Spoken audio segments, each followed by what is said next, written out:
So, guys, just to give a background again, we're trying to open you guys up to basically my network and our network as how we met. Interesting, cool thing about Casey is that we're almost exactly opposite people. I'm a Puerto Rican Jew from Brooklyn, right? This guy's a Southern white boy from he's in Alabama shooting all kinds of elk or whatever the hell they shoot down there. I go to his house. The guy's got all kinds of arsenal and stuff. I'm out there shooting groundhogs on a farm and all kinds of shit, right? But the thing we talk a lot different, right? But when it comes to our friendship, because we are looking for similarities. If I come across a guy like this on social media and he's got a big following, and I look for differences, shit, I'm gonna find so many, right? But if you look for the similarities, right, then you're gonna find some similarities, and that's kind of how we hooked up. I always, again, same thing. When I go to Alabama, we do a clinic every year for my guys. I stay at his house. You know what I mean? I know his kids, play with them. You know, and I think that's important when you're building a network, having guys, because you know how you guys sometimes you look at video on a guy, you'll be working with a guy for 6 months, and there's something you're missing. And if I don't have a group of guys I can send that to and say, hey, what do you think about this? Then it's tougher for me, right? So I'm gonna, Casey. One of the things I think if the guys that haven't followed, he's at Out Front Hitting. If you haven't seen him, DJ LeMahieu, he works at Big League All Stars. He works with Trevor Story, a bunch of guys like that. I don't want to drop names, but I will. And then Michael Chavis, a bunch of big league guys like that. So he actually got some cool stories about Tim Tebow that he worked with too. He almost got into the show. But the thing about what he does is he communicates. His delivery is like really, really good, right? So some of the stuff, some guys might have the same amount of knowledge as the same guy, but the delivery is key, and he's really good with that kind of stuff. So I'll give it to Casey Smith. Right? Appreciate it, Ferbs. First off, guys, like for me, it's really cool to be here. And one of the things that, like he was talking about before, like I'm not the smartest guy in the room by far. And especially my guys that work with me, they know that sometimes they question, why I'm doing what I'm doing. But for me, the biggest thing, like Ferbs just talked about, is communication. So we work with all levels of hitters. So we obviously are in the private sector. We run a business. So we're working with 11, 12-year-olds all the way to big league guys. So the information that we're communicating can be very different, but also the same. We have to make sure that the hitters that come to us understand what we're talking about. When we get a new hitter in, whether it be a high school guy, a college guy, a pro guy, the biggest thing that we've got to do is be able to establish trust. And we have to be able to do it in a really short period of time. So what I've learned with everything that we do is the first thing that I want to do, instead of telling somebody what they're doing wrong, why they're struggling, what's bad with their swing, is I ask them questions. Hey, why are you here? What do you want to get better at? What do you feel like you do well? What do you struggle with in the games? What do you get out? What do you hit well? And I want to learn about them. And I do the same thing with a new kid that's 12 years old that's coming in for the first time, or with a pro guy that's coming in for the first time. It's getting them to let their guard down just a little bit, instead of, hey, this is a guy I've never met, and all of a sudden he's telling me I suck because I do this wrong, I do this wrong, I do this wrong, versus I'm letting them tell me what they want to do to make themselves a better player. Especially with pro guys and even college guys, like they've already gotten to a level where they've had some success. If you get a minor league guy that comes in, he's gotten drafted, he was the best player in his college team, he was one of the top, couple hundred players in the country, he's now in professional baseball. So if all of a sudden you're saying, well, you need to change this, you need to change this, they're going to shut down. And so the ability to communicate information under a hitter's own terms, if I do my job and my guys do their jobs, is the hitter leaves there thinking it was their idea. If I can get a guy to walk out of the room and he's like, yeah, like that's what I want to do, and what I was able to do was take my information and interject it into what they think is going to make them better, then I achieve my goal. If they walk out and they're like, well, Casey wants me to do this and we need to change this, they're not going to trust it. And at the end of the day, when they walk up to the plate, they have to trust what they're doing. It's got to be simple, it's got to be easy to understand, and they have to buy in. Just like Moose was talking about, the confidence level of knowing that they're going to be good when they walk up there. If they have a whole bunch of information about all the things that they're doing, but they don't trust it and they don't buy in, they're not going to perform when they get on the field.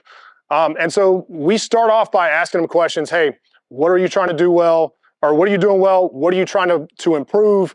And then from there, we do an evaluation process where we'll watch them swing, we'll watch some game video. And the biggest thing that we try to attack is I look at path. And I'm not going to go into a lot of mechanical stuff. There's a lot of guys in here that are a lot better at the mechanical stuff, but it's simple things. I look at it, I actually pitched when I was in high school and into college, and I look at it from a pitching coach's standpoint is, how am I going to get this guy out? Are there glaring ways for me to get this guy out right off the rip? And so by taking what they've told me about what they do in games, then I go, okay, now you told me this is what you struggle with. Let me show you why. And then I take and show them the video, and I'm able to explain to them, okay, you struggle with this pitch, you struggle with this pitch, you don't drive the ball well the other way. Here's why, okay? And then here's how we're going to go about making you better with what you wanted to do well. And that's where it starts to build that foundation of, okay, this guy wants to help me get to where I want to get to, instead of I'm telling you why you struggle right off the rip and why you're not a good player. So it really shortens the learning curve. Now, we use technology a lot. But for me, we use technology for us.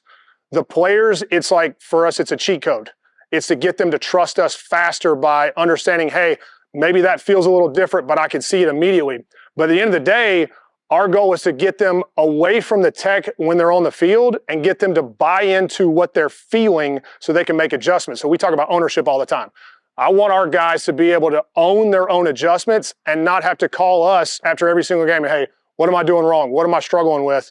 I want them to be able to make those adjustments at the plate, pitch to pitch, or at bat to at bat without having to rely on the technology. And I aged myself a little bit. I never got to see my own swing on video.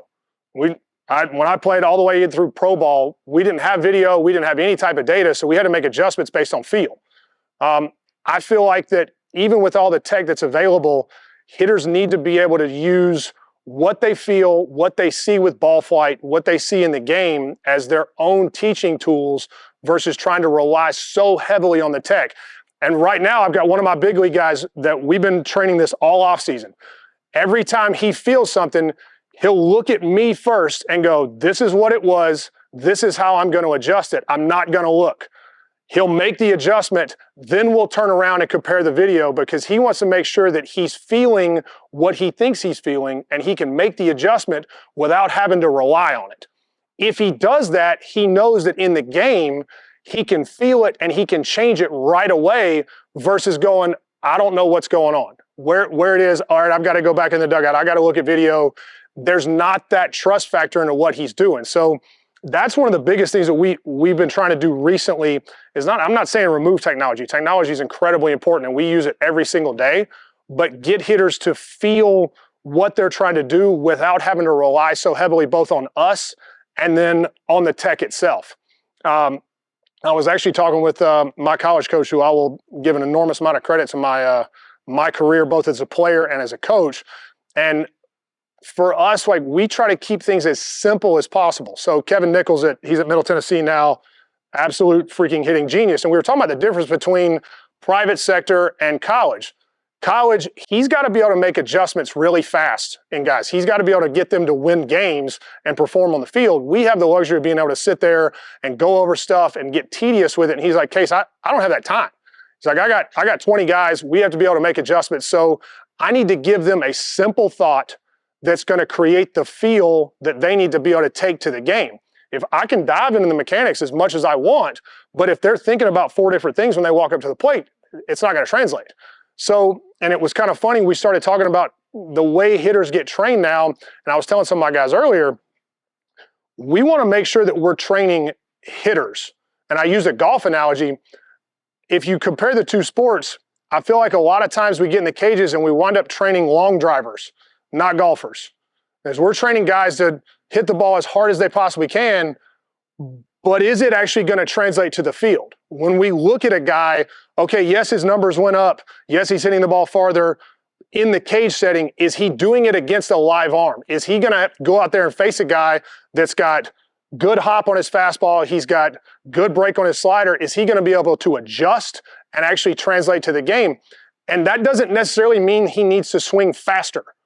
All right, I told my other guys earlier that bat speed is nothing without direction. If you can't cover the plate, if you can't adjust, I don't care what your bat speed is. It doesn't matter. You're not going to hit. All right. If you don't make contact, your bat could be going 100 miles an hour and it's not going to make a difference. So the balance between, and I'll use Josh McAdams as one of my examples. When he, his second year in independent ball, he hit 282 with 9 home runs, which was the most he ever hit in his career, but he struck out 50% of the time. All right, 280 at bats, he struck out like 120 times. Love you, buddy. Okay. Light tower power. He was hitting balls in the teens on my hit tracks. Okay. Ton of slack, no adjustability. Now, if he caught it, his BABIP was like 480. Like if he put a ball in play, he got a hit. All right. Everybody's like, whoa, his average exit velocity is in the mid-90s in the game. Who cares? He strikes out half the time. We actually pulled some things back. His bat speed slowed down, but his time to contact improved, and the amount of balls that he was barreling consistently improved. He went out the next year in Southern Maryland in the American Association, hit 290 with 24, and struck out 25% of the time. All right, now you tell me, I got a guy hitting a ball 112 on the hit tracks, 480 feet. All right, and everybody's like, ooh, all right. Who cares? It doesn't matter. It's got to translate. So when you're training hitters, there's more to the picture than just the tech. And this is where I'm going to go off on a tangent, and I'm bad about rambling too. And my guys were over there laughing at me because when he talked about rambling, both of them turned around and looked at me and they were like, you're going to do the same thing. I'm like, sorry, it's going to happen. Mechanics are nothing without approach. If you don't have approach, if you don't have a plan, doesn't matter. That's the only way that the things that you train in the cage show up against a guy like Paul Skeens, which good luck. All right, I don't want to face that guy, I promise you. All right, but the only way it shows up is if you have a plan. If you don't have a plan, I don't care how many reps you take in the cage, over and over and over, you can pattern the movements and pattern the movements. When a guy goes to shove it up your ass, you're not going to perform. The movements aren't going to show up because the pressure that that environment puts on you makes your body panic. When you panic with no plan, the mechanics don't show up. So we always go, especially in season, all right, if a guy comes in and he's like, hey, I'm struggling, and I know some of y'all have probably heard this, but the first thing we ask is, okay, are you swinging good pitches? I don't want to see the video. I don't care. Stop sending me your video. Are you swinging good pitches? Well, yeah, I feel like, okay. Are you on time? All right. Most of the time, those two questions, one of them is going to be no if they're not hitting well. Why do I need to address your mechanics if you're swinging at bad pitches, you're not on time? Doesn't matter. All right. So if the two answers to those are yes, all right, then we go, what was your approach? All right. Did you have an approach? Did you have a plan? If you had a plan, did you stick with it? Okay. He was talking about, even with Dylan Cruz, there's things in his approach where he has holes. As a hitter, on the flip side of that, I got to know what those are.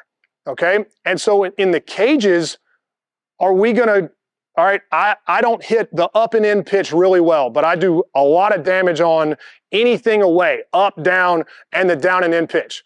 So am I going to attack my entire mechanical process, change how I'm training the entire offseason so that I can hit this pitch, but take all the things that I make myself really successful with go away? Or am I going to go up there with a better plan and go, hey, I've got a playable flaw, which means I do really, really well in a lot of things. I just don't need to swing at that. Which one's easier?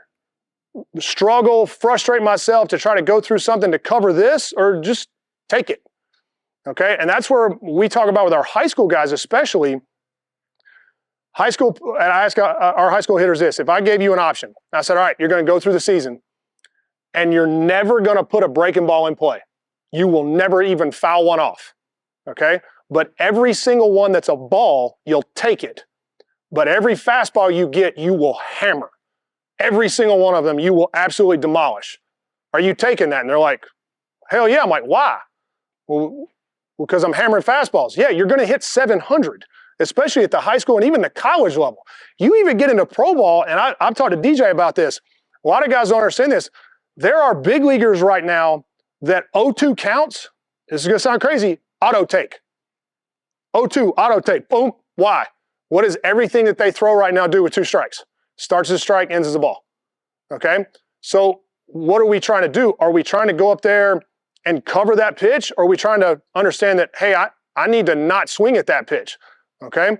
Our high school players, if they're struggling, it's, hey, look, eliminate the breaking ball. Just completely eliminate it. You see a breaking ball? Take it. I don't care. Be on time with the heater.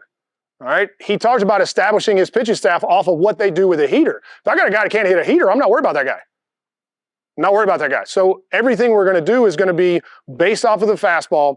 We're going to work off of that approach. All right. And then we're going to go from there. If I have a kid that has a issue hitting fastballs, that's where the mechanical stuff starts to come in. And don't get me wrong, we attack mechanics a ton. Okay. That's what we do. We're running a business, and this is where it's kind of different is if I'm not able to show somebody a mechanical change right off the bat, they're like, well, why am I spending this money? So we have to balance the understanding of we're trying to create hitters, not swingers, but we also have to be able to show the customer what we're doing is actually working when they're not playing games. It's like, how do I prove that what we're trying to train them to do is working if the only thing that we're doing is in the cage? And that's where the data comes in, is that's where we're like, hey, look, the movements are better, the velocity's up, the distance is up, but for us, that's not the end all. We're trying to get them to understand that we're trying to get you to be successful when it matters, okay? Just because you're doing this doesn't necessarily mean that it's going to translate here, all right? But that's a good place to start. I think the disconnect between the private sector and the college coaches, I think there can be, and the high school especially, and then even into pro ball, and it's one of the things that I wish would happen is communication. All right, put your egos down. All right, the thing that I love the most is when coaches will call me and go, hey, what do you got? Like, what's a guy doing? Whether it be, I've had big league hitting coaches do it, coordinators, is call me because I'm not here for me, you're not there for you, we're both here for the player. Okay, so if there's a communication between both entities, that's what helps the players. And that's our end goal, is we're trying to help our players get better. All right, you're trying to win games, I'm trying to help him move on to the next level. Well, if he moves on to the next level, that means he became a better player, which is going to help you win games. So we're all on the same team, we're all trying to help players. There's just got to be a communication. Like I said, I don't know everything. I don't claim to know everything. All I want to do is help that kid literally change the course of his life because he got to swing a bat a little different. I take a high school player and he maybe isn't going to make his varsity team, and all of a sudden we take him, he makes his varsity team and he gets to go play at a D2, like that's life-changing. All right, the degree that he might get, the people that he may meet, the course of his life has changed just because he was able to move a little bit better, understand how to play this game a little bit better. That's the goal of it, and it should be the goal of any coach, whether it's in college, high school, or in the private sectors. You're trying to help an individual get better in their life. And so if we're able to communicate between both sides, then the player is going to benefit from that. And so and I'll tell you right now, the thing that I do the most, and that very attractive bearded man right over there, I'll tell you, all right, he has been the biggest mentor to me of anybody in this room. I've learned more from that guy than outside of maybe my college coach, anybody in the hitting industry. All right, but he's quiet, he's behind the scenes. All right, but I'll tell you right now, if I have a hitter, and I don't care if it's LeMahieu or if it's Chavis or if it's a 12-year-old, if I'm struggling, that dude's getting a video. All right, because I know I don't know, and I'm like, hey, I need a set of eyes. And then after it goes to him, then it's going to him. All right, and then it's going to him. All right, and I'm blessed because I've got a network of dudes that I can send video to and go, hey, I need help. All right, and as a coach, if you have the ability to do that, your players are who is going to benefit. Because if you think you've got all the answers, you don't, period. You surround yourself with good people, whether it be in your own facility, in your coaching staff, or in your network, and you use them as a resource, because everybody is going to be a little bit different. Even especially, and me and Cece talk about the mindset more than anything. The mindset of, I got a hitter that swings great, numbers are there, everything should be there, he still struggles in the game, like I can't figure it out. That's when we readdress how he's thinking about the game. What is his plan? What is he trying to do?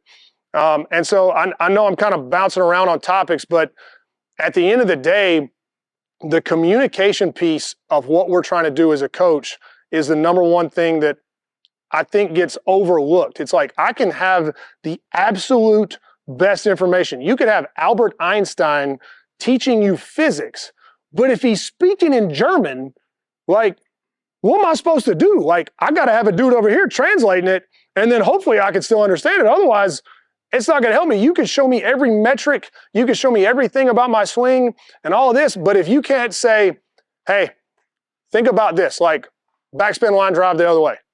When you walk up to the plate, it's not going to help.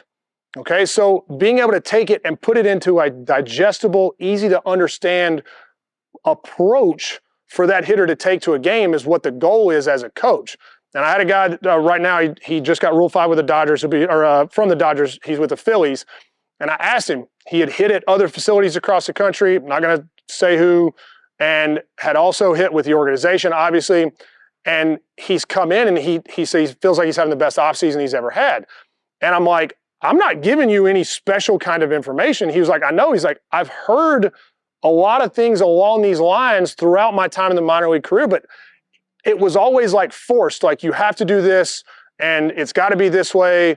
And he said it was never delivered in a way where I felt like they were listening to me. It was more telling me what to do. Okay, go do it. If it doesn't work, it's your fault, versus, hey, we're trying this, see how it feels. If it struggles, I'm going to pivot as a coach. All right. If I got a guy that's struggling, I'm not going to sit there and go, you have to do it this way, you have to do it this way, and just pound it down their throats. And if you're not getting it, that's your fault. You just got to work harder, blah, blah, blah. If we go a few sessions and it's not clicking, I'm pivoting. I'm going to go a completely different direction. I'm going to go, hey, look, we've been trying to clean up your path by working on your arms and your posture, but I don't think that's what's causing it. Let's try your lower half. Let's put a focus here. Forget worrying about your upper body. Who cares? Let's think about something else. And then weirdly, things start to show up that we're trying to create, but because we were attacking it from the wrong way, the hitter wasn't getting it. All right. And instead of me pounding that down his throat and going, well, this is the way that I think about it, this is the way that I feel like we should get there.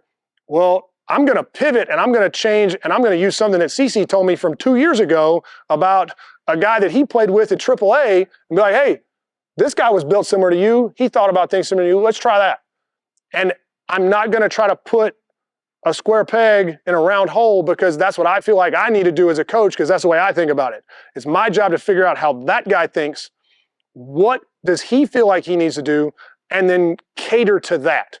And I think that's the toughest thing is like a high school program, and me and my guys were talking about this earlier today is, okay, well, if you had an entire minor league organization, all right, you had 5 teams, what's your philosophy? What would your like, hey, this is what we do as a group. And I was like, hell if I know. How am I going to take 60 players and say, y'all are all going to do this?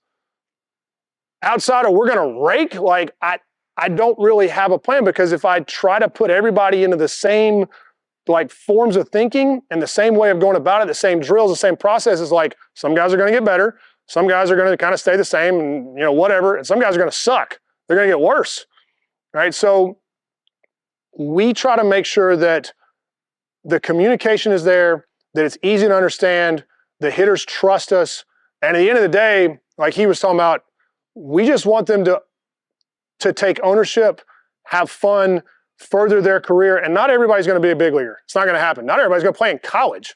Right? We got kids that come to us, it's like, hey, look, I had a great high school career, like that's enough for me.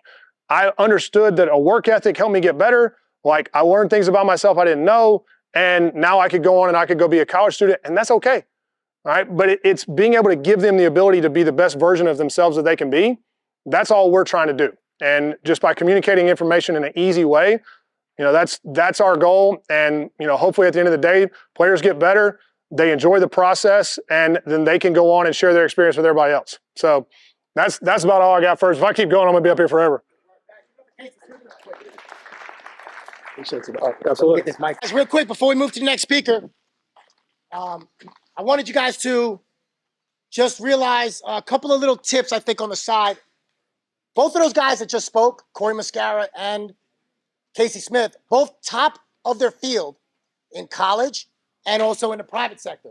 If you notice, both of those guys, they led off by saying, I don't know it all. I don't have all the answers, right? So we go back to the scarcity and abundant mindset we're talking about. The scarcity guys, I have all the answers. I don't need anybody's help. Right? The guys that live out of abundance, willing to learn from others, right? The guys that live out of scarcity every day, they will say, I need to look good. If I'm going to succeed, I got to look good. Guys living out of abundance, if you look good and I look good, we all succeed, right? If you succeed and I succeed, we all succeed. The next guy I want to bring up, because we just had one guy, again, at the private sector, it shows how he develops guys. We're going to have another college guy, Wake Forest, assistant head coach, Bill Salento. And one of the things I want to talk about real quick with the network we were talking about before and how to build this network is that Bill recruited one of my guys about 8 years ago, Adam Cesari, that was playing for me in high school. I started a relationship with him then. And, obviously, if you work with guys from different states and stuff, high school kids with, like, the travel team that I was running, they were so spread out. And so without a network, these guys are all doing whatever it is they're doing, and I have no network to help them, and I can only see them when I see them, right? So my friend over here, I was living in Brooklyn, New York. I had a kid that was 13 years old. His name's Tone Morales, right? Really tools-out player, good kid. I had no way of coaching him off the field and training with him. But I had a network. I had Chris Calabello over there. He's in Massachusetts. Kid was out in Massachusetts. Guys connect the dots. Tone ends up committing to Wake Forest. He's at Wake now. If I don't have any network with what's going on over there, I'm relying on Tone Morales, the kid, to give me his own perspective on what's going on in college, right? Oh, I don't know about the feedback I'm getting. I don't know if I'm going to be playing. I don't know if I'm going to be starting this and that. But I have the network. And so the first thing, Chris, saw Bill here today. Hey, what's up with Tone? How's he doing over there? He's a freshman. Oh, man, he's doing this and that. It kind of explains and breaks it down, right? But I think that's one of the key important things is having that when we're talking about why colleges and private sector guys sometimes clash is that there's no communication after the guy goes there, right? So that's helpful. But, guys, I'm going to bring up Bill Salento. This guy's he works with all the hitters at Wake, and I want to make sure – got it, brother. Here you go. This guy's got a couple of guys this year coming up. Keep an eye out for Nick Kurtz. He could go top 5 position player, maybe. I don't know. He has a good year. Other guys. Makes you look real smart, doesn't he? Yeah. And so he's going to give you kind of some insight on what he does with hitters at the